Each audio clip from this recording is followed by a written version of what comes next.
ఆంధ్రప్రదేశ్లో ఈసారి ఎలాగైనా ఎన్నికల్లో తమ సత్తా చాటాలని భావిస్తున్న జనసేన ప్రజాక్షేత్రంలోకి దూసుకుపోయే ప్రయత్నం చేస్తోంది. పవన్ కళ్యాణ్ ఇవాళ నుంచి 14వ తేదీ వరకు రాష్ట్రంలో పర్యటించనున్నారు. జనసేన పార్టీ 10వ ఆవిర్భావ దినోత్సవం సందర్భంగా మంగళగిరిలోని పార్టీ రాష్ట్ర కార్యాలయంలో పలు ముఖ్య సమావేశాలు సమీక్షలు చేయనున్నారు జనసేన అధినేత పవన్ కళ్యాణ్.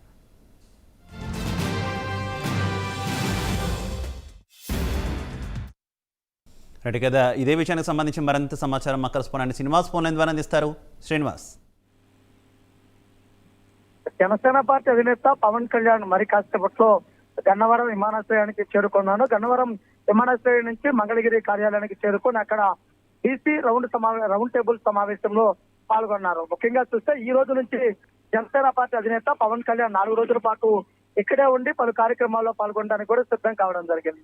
అంటే ఈ రోజు బీసీలు నిర్వహిస్తున్నటువంటి రౌండ్ టేబుల్ సమావేశంలో పాల్గొని బీసీలకు జనసేన పార్టీ ఏ విధంగా అండగా ఉంటుంది, రానున్న రోజుల్లో ఏ విధంగా ముందుకెళ్తుందని కూడా స్పష్టం చేయనున్నారు. తర్వాత రేపు ఉదయం మంగళగిరి జనసేన పార్టీ కార్యాలయంలో కొంతమంది నేతలు ఏదైతే వైసీపీ తెలుగుదేశం పార్టీల నుంచి వలసల కార్యక్రమం ఏదైతే ఉందో వారందరినీ జనసేన పార్టీలో చేరే వారిని ఆ జాయినింగ్ కార్యక్రమానికి శ్రీకారం చుడుతున్నారు. అనంతరం మధ్యాహ్నం 2 గంటలకు జనసేన పార్టీతో ఆ పార్టీ కార్యకర్తలు అదేవిధంగా కాపు సంక్షేమ సేన హరిరామ జోగయ్యతో ప్రత్యేకంగా భేటీ కాపు సంక్షేమ సేన సంబంధించినటువంటి వారితో సమావేశంలో పాల్గొనడానికి కూడా సిద్ధం కావడం జరిగింది. ఇక 13వ తేదీ చూసుకున్నట్లయితే కదా 13వ తేదీ ఉదయం జనసేన పార్టీకి సంబంధించి పొలిటికల్ అఫైర్స్ కమిటీ మీటింగ్ ఉండడం జరిగింది.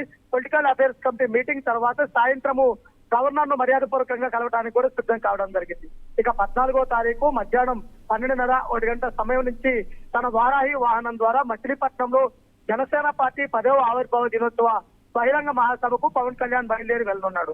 అయితే రాష్ట్రమంతా కూడా ఇప్పుడు చాలా ఆసక్తిగా గమనిస్తున్నటువంటి పరిస్థితి చూస్తే కనుక 10వ ఆవిర్భావ సభలో పవన్ కళ్యాణ్ ఎటువంటి ప్రస్థానం చేస్తాడు, ఏ విధంగా రాజకీయాల్లో ముందుకెళ్లాలనుకుంటాడు, ఏ విధంగా ఉంటాడు అనేది కూడా ఒక ఆసక్తిగా ఎదురు చూస్తున్నటువంటి పరిస్థితి.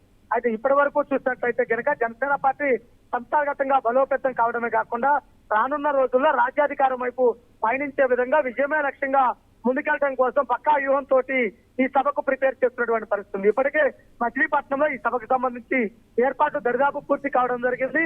14వ తారీఖు బహిరంగ సభ అంగరంగ వైభవంగా జరగడమే కాకుండా రాష్ట్ర రాజకీయాల్లో దశ మార్చేదిగా ఉంటుందని కూడా జనసేన పార్టీ నాయకులు చెబుతున్నారు. Okay Srinivas, thank you.